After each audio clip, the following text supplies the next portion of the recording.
$539. 539.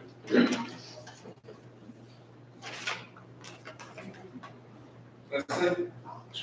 I'm pressing on the upward way, new heights I'm gaining every day, still praying as I homeward bound, Lord, plant my feet on higher ground. Lord, lift me up and let me stand, my faith on stable ground, higher plane that I have found. Lord, plant my feet on higher ground. My heart has known these has to say, where thou shalt rise and fear to stay. Though some may dwell where these abound, my prayer, my aim is higher ground. Lord, lift me up and let me stand, my faith on man, stable land, a higher plane that I have found. Lord, plant my feet on higher ground. I want to live above the world, the Satan's stars that me are hurled.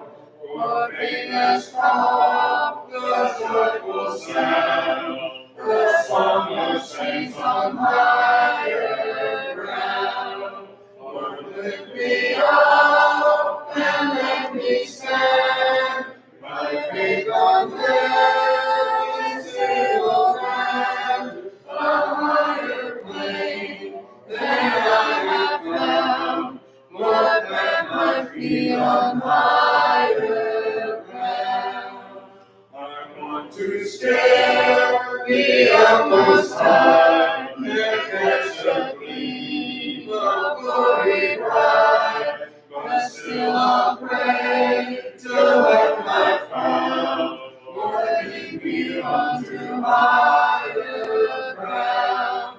Lord, lift me up and let me stand, my faith on heaven's stable land, a higher plane that I have found. Lord, plant my feet on higher ground. Hymn number 595. 595.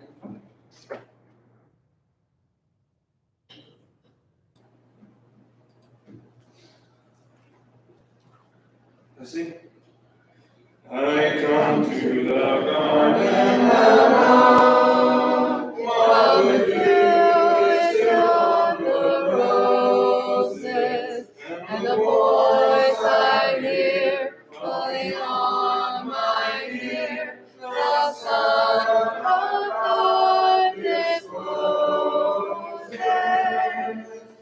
and He walks with me and He talks with me, and He tells me I am His own, and the joy we share as we tarry there, none other has ever known. He speaks and the sound of His voice is so sweet, the birds touch their singing, and the melody that He gave to me, with them my heart is ringing,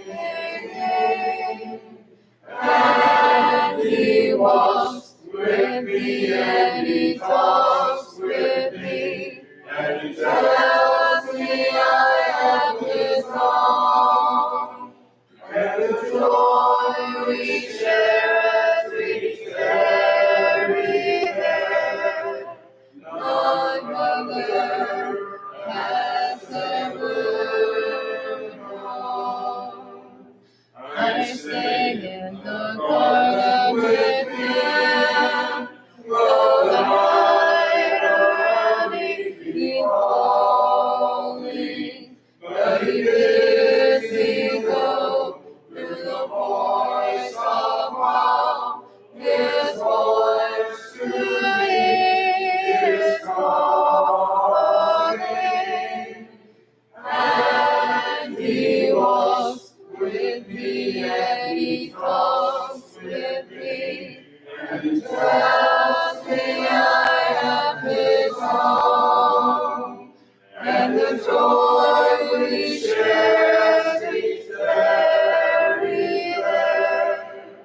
None other has ever known. The song after us will be hymn number 674. 674.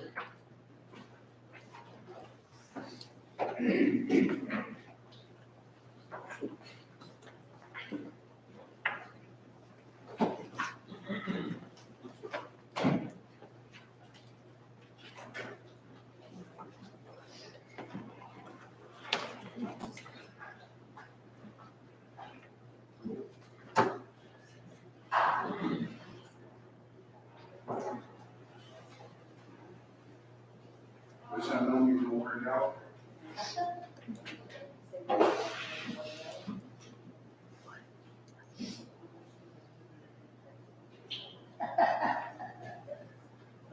That's a joke between me and Ray.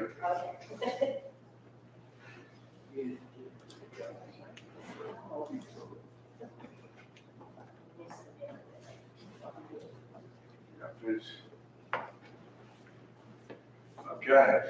Who set up the podium? I'll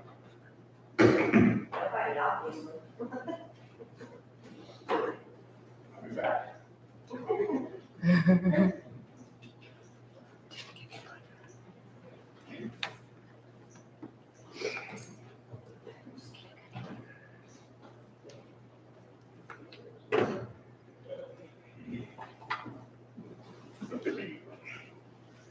All right, we're on Paul's third preaching tour.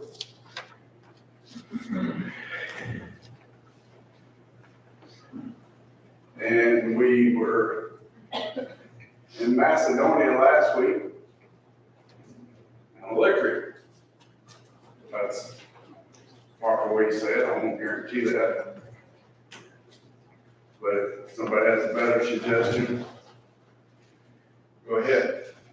Now, it's a funny thing. You see a Liquid on that map? See what? Huh? See what?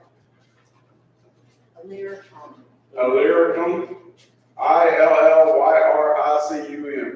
Liquor store? Well, there probably were a few of those on that map that we just don't see, but yeah. So you don't see it anywhere, right? Now, you see up there in the corner? Which one? Top right corner with the yellow circle. Left? That's it. Okay, now, you see those red lines? Are we testing color blindness? Are we testing color blindness? Maybe. Anyway, you see those lines down there? That's what is commonly looked at as Paul's third missionary journey. And that blue line is his fourth, okay? Now, where we've been, and I'll go back to this other one because it's a little easier to read. And the reason I didn't blow that one up anymore is because I knew it's a liquor, or liquor store, whatever you call it. So, now you're gonna get me in trouble because we're gonna go home and tell Joey that we was talking about liquor stores.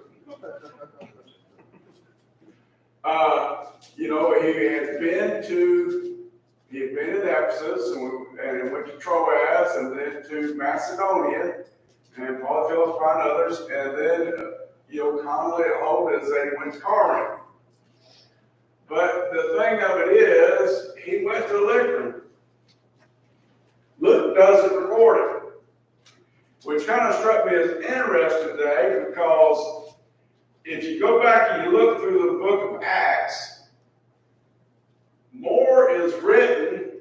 about his second missionary journey, or third missionary journey than all his others.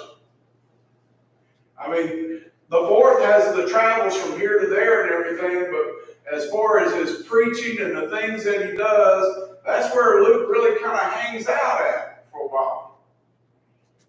And it's kind of interesting.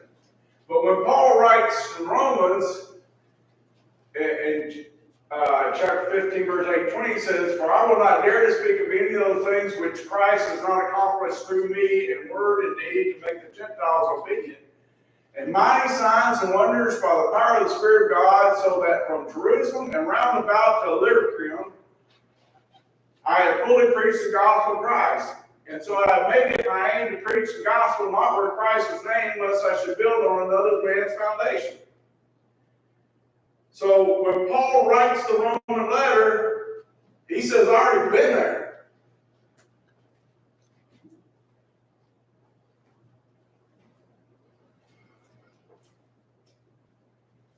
And he writes the Roman letter saying, "I intend to go to Rome."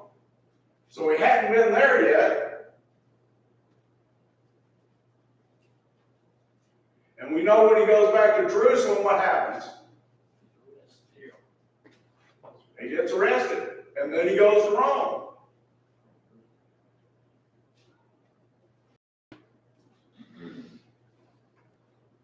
So looking at some of his other writings of Luke, it would almost be constrained to believe that it had to happen somewhere in that time frame when he was in Macedonia, because that was the closest place. And you can go do a search on Paul's missionary journeys for maps, and you can find a ton of different maps. This is the only one that you'll find that says Illyricum. And he even puts there up there Romans 15:29 as a reference. And you may not be able to read it. Or 15:19. So it actually has him leaving Neapolis and Philippi, going to Thessalonica to Berea, then up to Illyricum, and back down to Berea to Mount Olympus, and down to Corinth.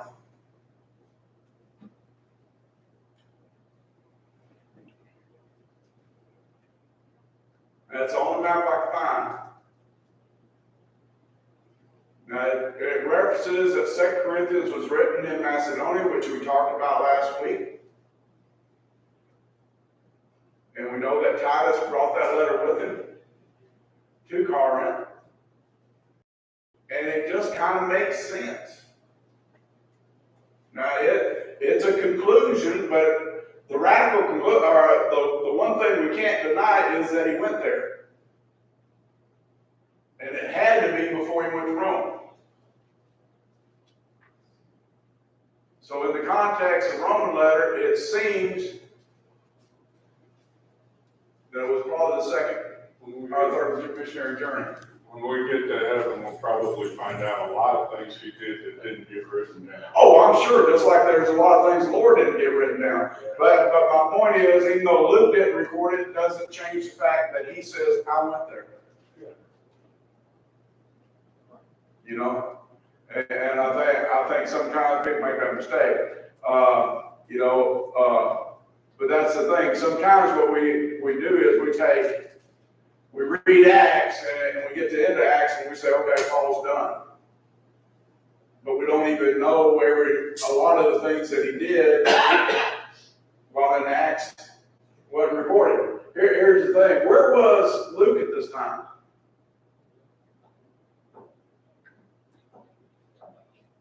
Our best understanding. Thessalonica.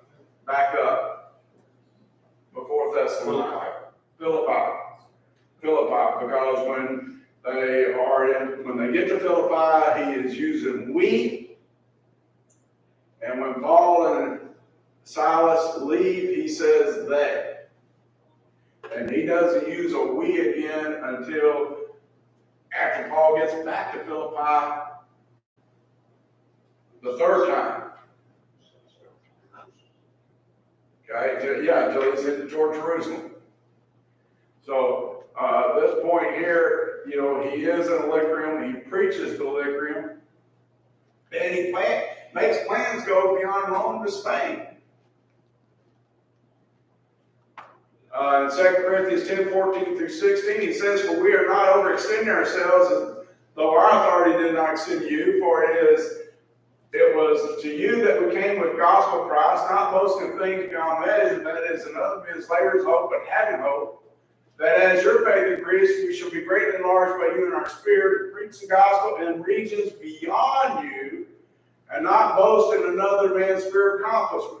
That's similar to what he said in Romans, and he wrote Romans about doing those things.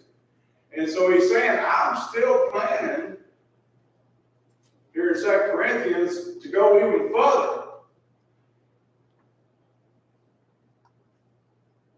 Paul had an attitude, and as much as he could, he didn't like to go build on somebody else's work. He kind of wanted to be the first one there. And to that point, and in Romans 15:22-28, we read, "For this reason I also have been much hindered from coming to you. But now no longer having a place in these parts, and have great desires these many years to come to you, whenever I journey to Spain." So he makes that plan of going to Spain. He says, "I shall come to you, for I hope to see you on my journey and be helped on my way there by you, if first I may enjoy your company for a while. But now I'm going to Jerusalem to minister to the saints." So when he writes this, he's telling that he's headed to Jerusalem. After that, he's planning to go to Rome, and planning to go from Rome to Spain.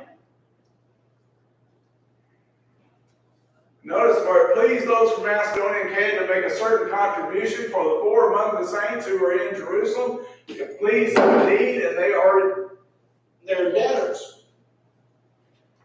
For if the Gentiles have been partakers of their spiritual things, their duty is also to minister to them in spiritual things. Therefore, when I have formed this and have sealed to them this fruit, I shall go by way of you to Spain."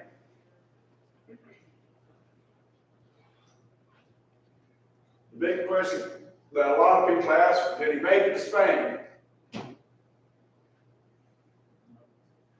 It's not recorded, but a good possibility that he did. If his intent was when he left Rome to go to Spain, and when Luke closes Acts, he says they spent 2 years in his own house. That's under that house arrest and that imprisonment. He indicates when he writes to Timothy that he'd been freed on his first discourse, standing for him. And so it would seem that he had some time in between his first imprisonment and his second imprisonment, and probably did go to Spain. Well, there's that thought of a fourth missionary journey. Mm-hmm. I said there is also that thought of a fourth missionary journey that's technically not recorded as such. Yeah.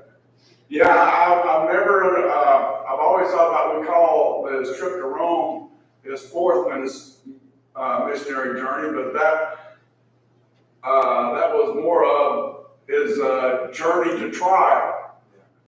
He didn't do mission work during that, so I guess that would fit. He didn't go of his own accord.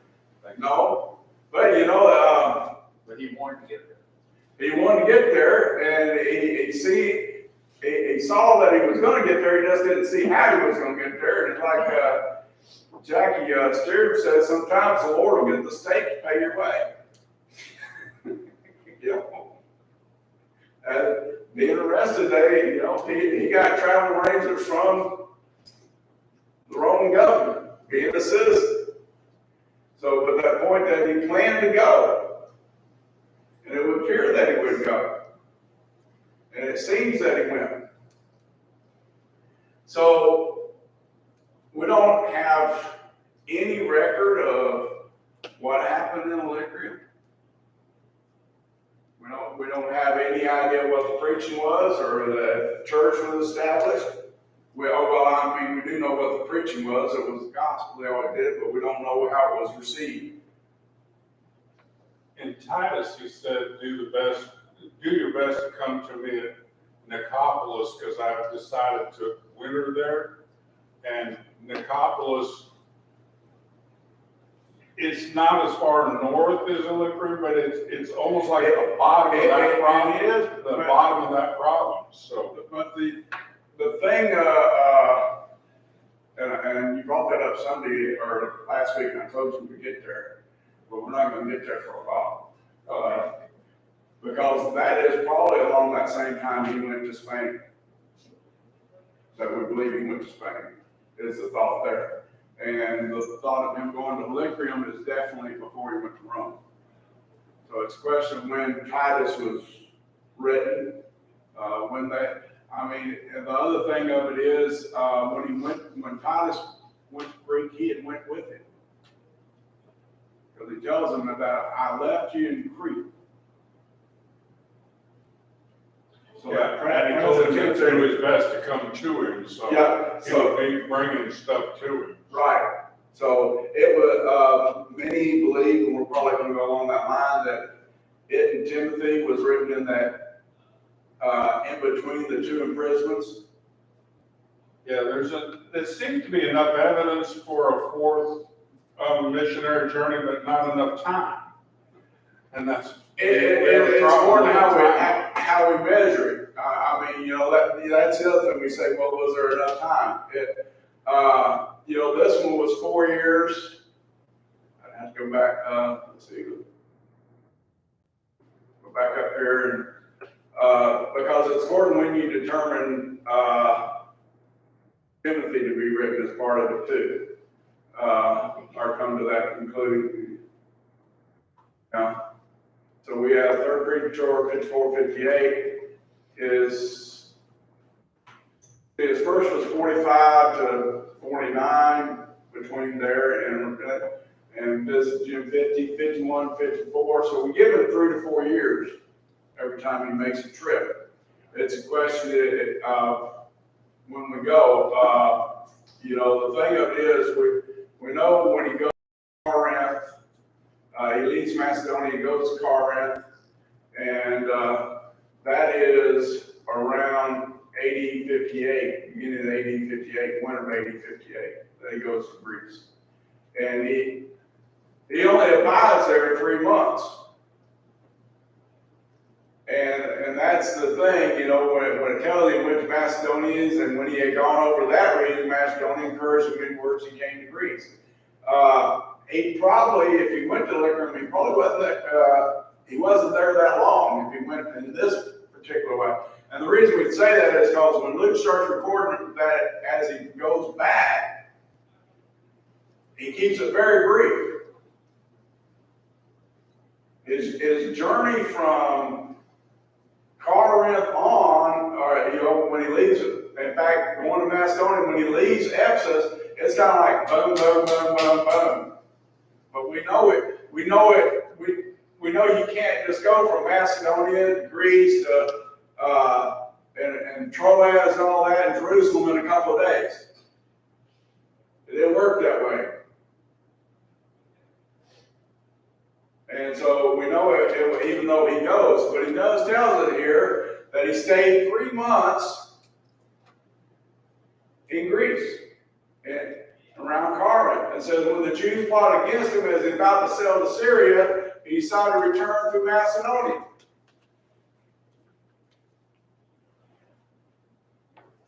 And it's interesting because we got a lot of material on that return trip that we wouldn't have got if he went straight to Syria.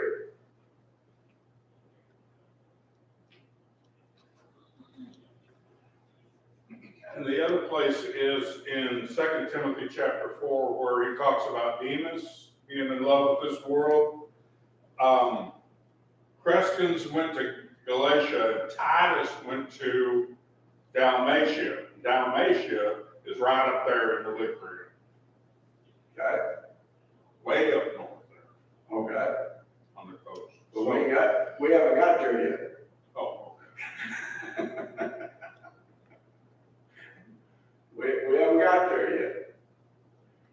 And those He's are already point. been there. Huh? He's already been there. He's already been there. Paul's already been there. you know? And that's the thing, because when you think about that, like you bring up Timothy, previous to him making that statement, he says, I'm already being poured out as a drink offering. Yeah, he's in Rome. Yeah, he's in Rome. He's in prison again. And this is a time frame that, not unlike when he writes Philippi and says, I don't know how to choose. But the whole time you're reading it, you're like, you're choosing to live. You know you're going to live. You can tell it. But he says, I really don't know which to choose, life or death. You know, life is good for you, good for the gospel, but death is good for me. All this mess is over with. So it's that point. But when he writes Timothy, he says, I'm done. This is it. This is my last time. I think that's one of the reasons he tells Timothy to hurry. To hurry and bring back. He won't see Timothy one last time. And that's the thing, but we'll get to that later. So he abides for 3 months, making this his third visit to Corinth. And he makes that statement when he writes in Titus, or sends a letter by Titus in 2 Corinthians 13:1-3. This is the third time I am coming to you. Every charge must be established by the evidence of 2 or 3 witnesses. I warned these who sinned before and all the others, and I warn them now while absent, as I did when present on my second visit.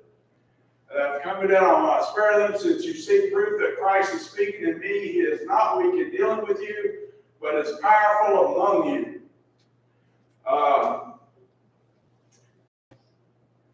You know, there's a reality there that, as we might say, Paul was coming with a vengeance. I don't know if he was actually with a vengeance, but he was going to stand his ground. He's going to straighten some things out. Much like those people who have been questioning his apostleship that he writes about in chapter 11.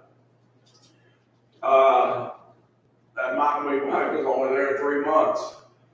You know, there's been preachers fired in less time. So that was the point. But the end of things of it is, and while he's in Corinth, he's very busy. I took an excerpt from Kaufman's commentary on Galatians. He gives the time of the writing, winter of 57. There's others that allude to it, give it about that same time, some question. You can see here, author date was written by Paul, probably from Corinth in AD 57. That winter began. On the missionary journey, Paul visited them, Acts 16:6, seems to have taken 6 while passing through and to have preached to them while unable to travel. We just read through that. And notice what Kaufman goes on to say, they gladly received his teaching and churches seem to have sprung up. Paul also visited them while on the third missionary journey, Acts 18:23, and instructed and established them in the faith. The churches were running well when Paul left them, but Judaizing teachers come in and acting upon their fickle and unstable nature had greatly conflicted the simplicity of their faith. Now, a lot of people say, we'll take where he makes that statement, I'm amazed that you have so soon turned from the one who gave you the gospel. And they'll take that, they're taking that as a time frame. As in, he was there, boom, they changed the next thing they heard. It's more, most commentators agree that it's more of the fact that how easily they were turned, how quickly they gave up the gospel when someone come in, those Judaizing teachers came in there teaching. And that was a problem that was ongoing in nature.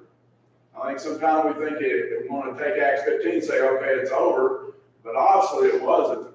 I mean, when you start reading Hebrews, you just see the influence that they've had on people in the Hebrew letter.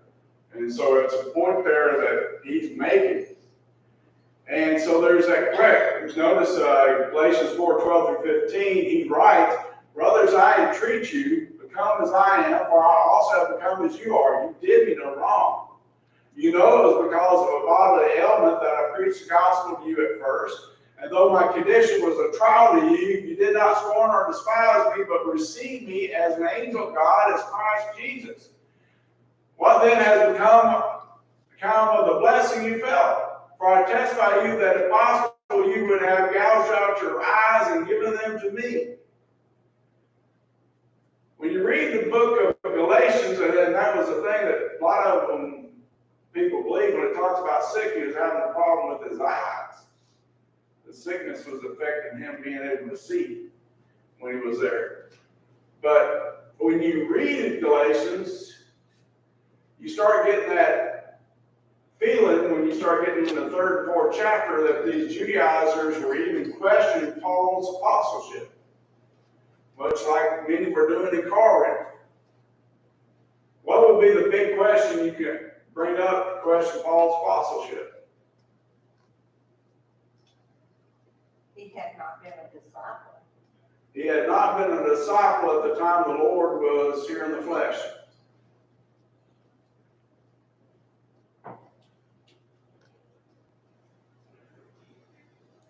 In my lifetime, probably half of it's been spent working with Jews. They're an amazing people. And if you think about some of the things in the Bible, Mordecai, right? They're in captivity. He's and Nehemiah, he's the king's cupbearer. And Mordecai is sitting in the king's gate. There's not a diamond mine anywhere near Israel. And yet they control all of the diamonds in the world.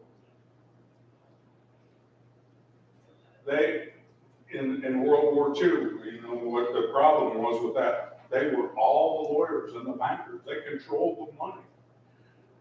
They are just it's an incredible race.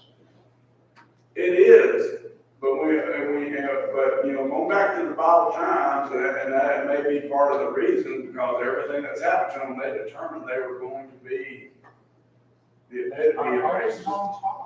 Yeah, but you get back to this point of here,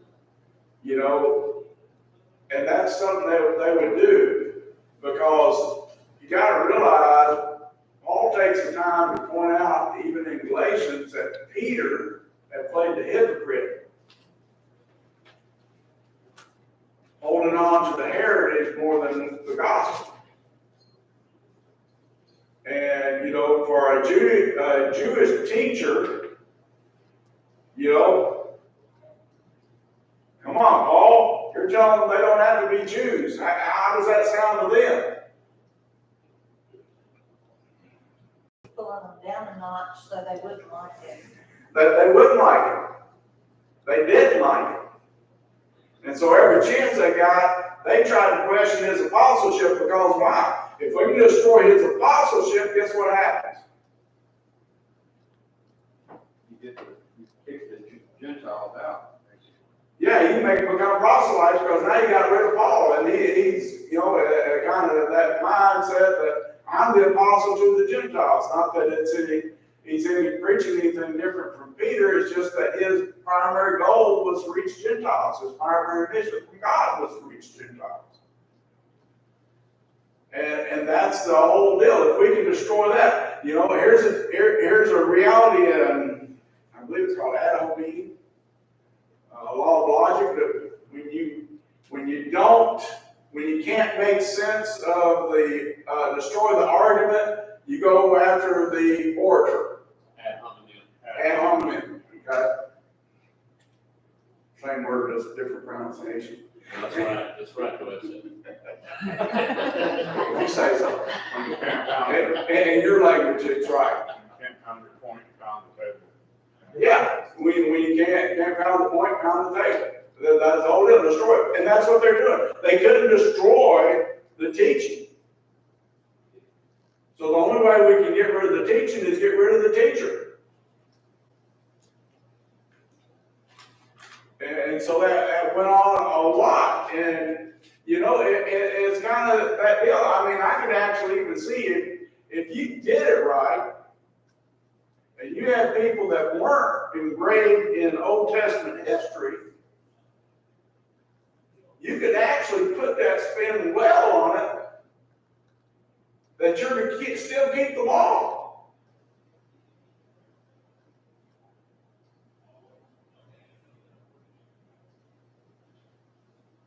And be convincing.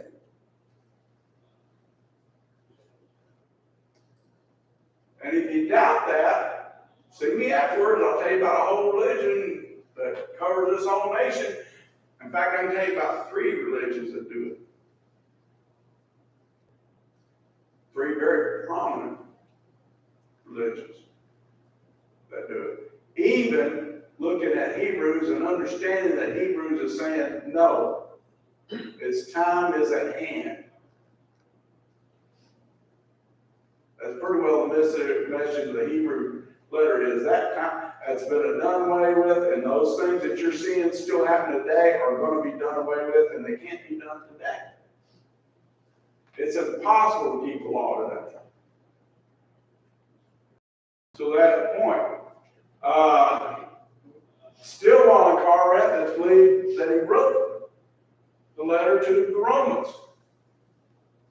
That's why we kind of look at that lectern as going from Berea and up, and then back, and then down to Corinth.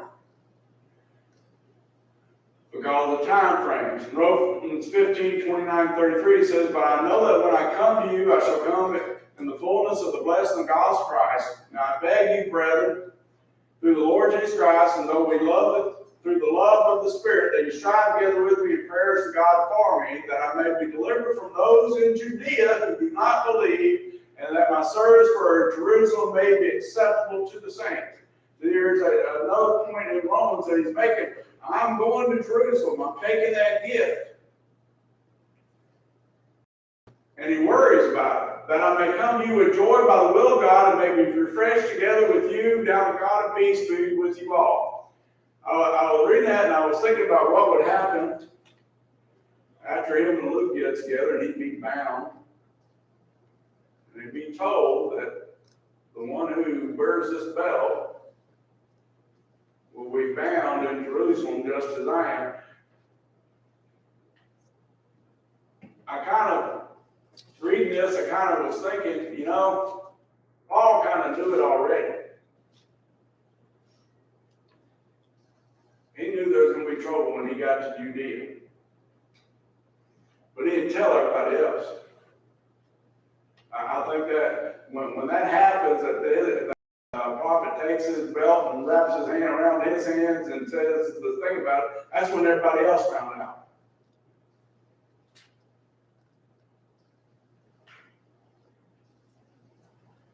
And you read this and you understand that Paul notice that I may be delivered from those in Judea. So he knows there's going to be a problem. He may not know exactly what the problem's going to be, but he understands that there's going to be a problem when he gets to Judea. And so that's another reason we believe.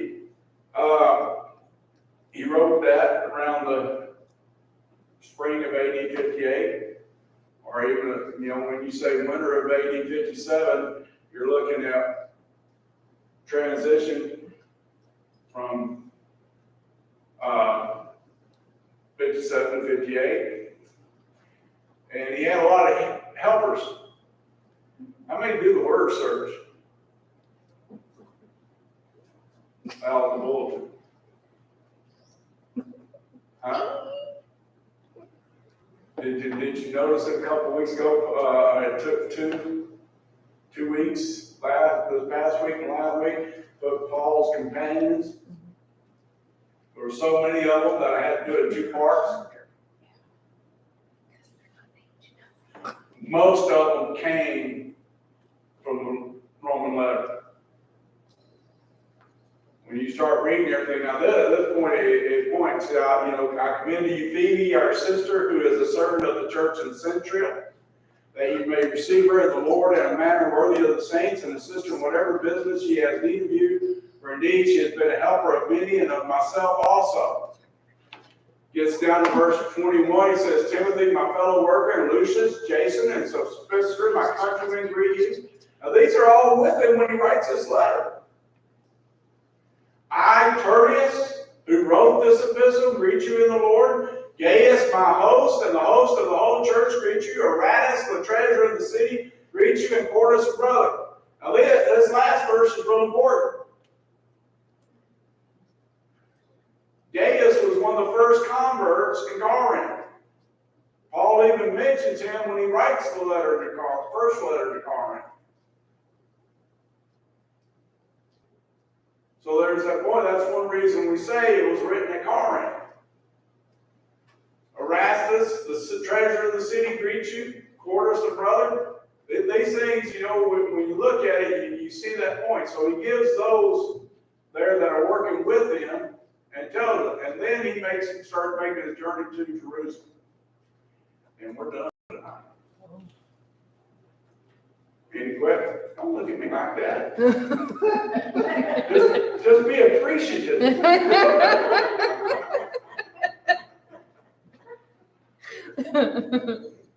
You know. Well,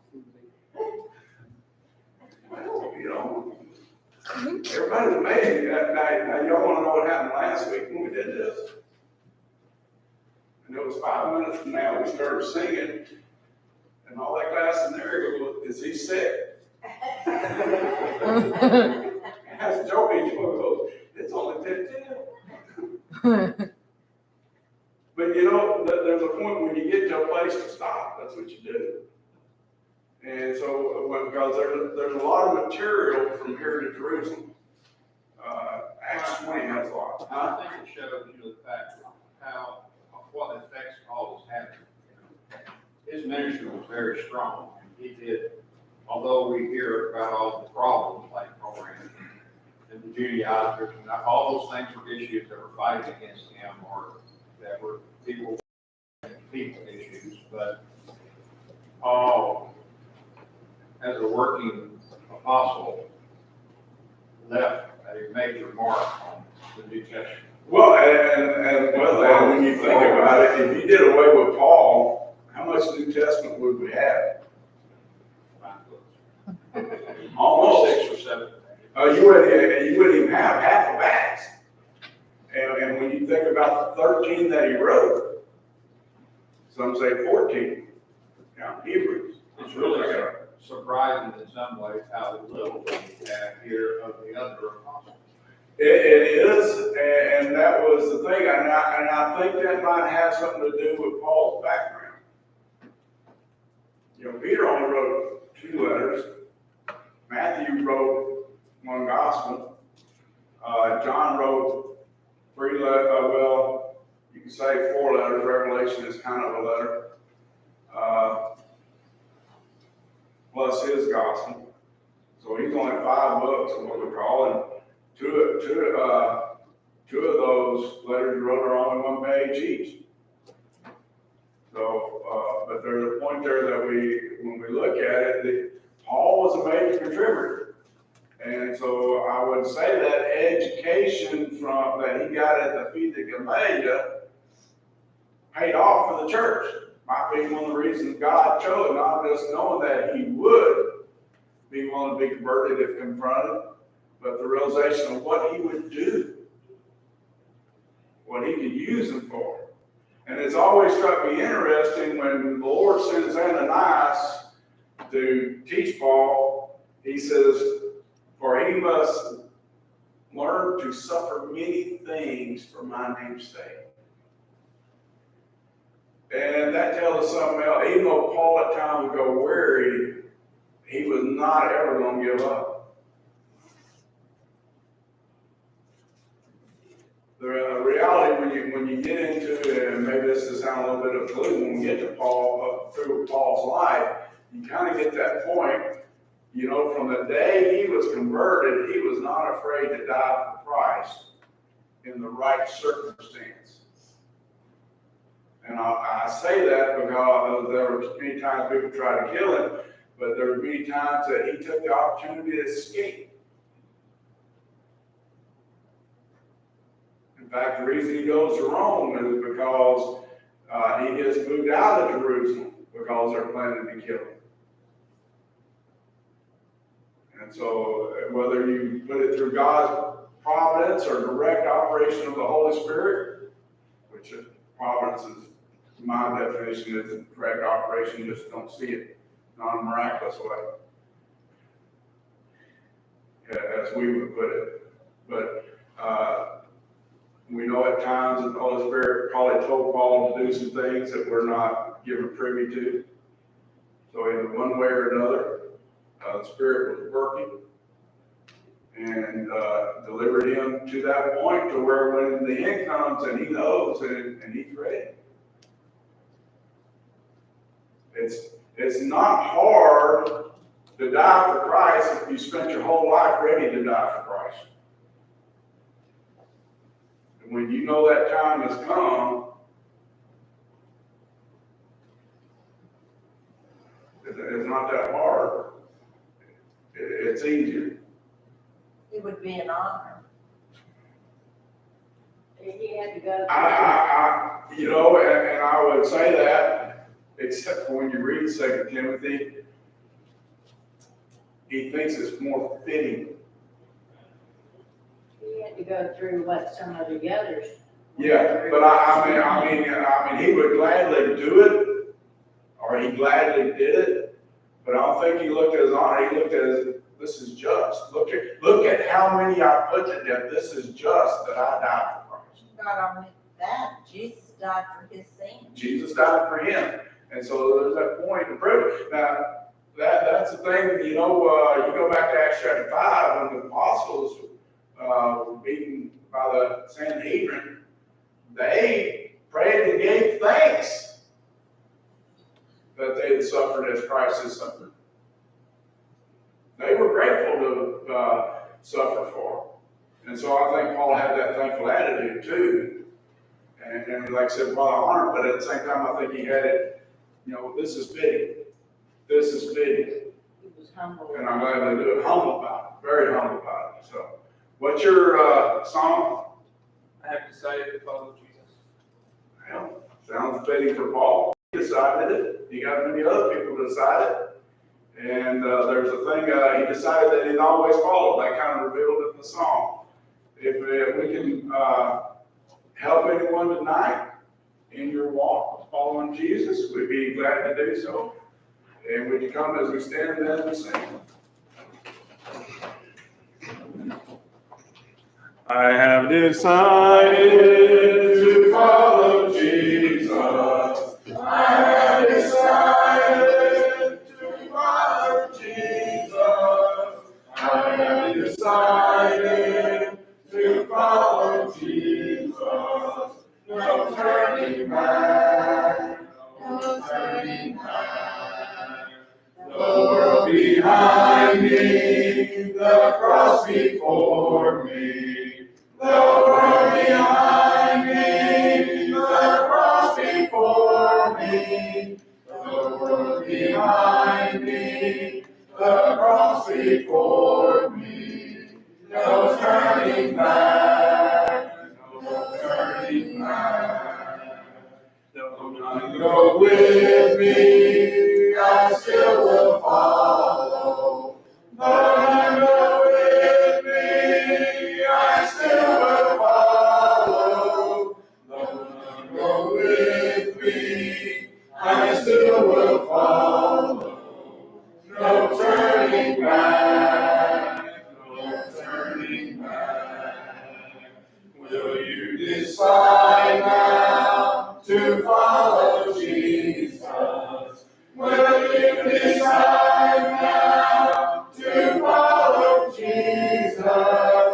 Will you decide now to follow Jesus? No turning back, no turning back. Please, close in prayer.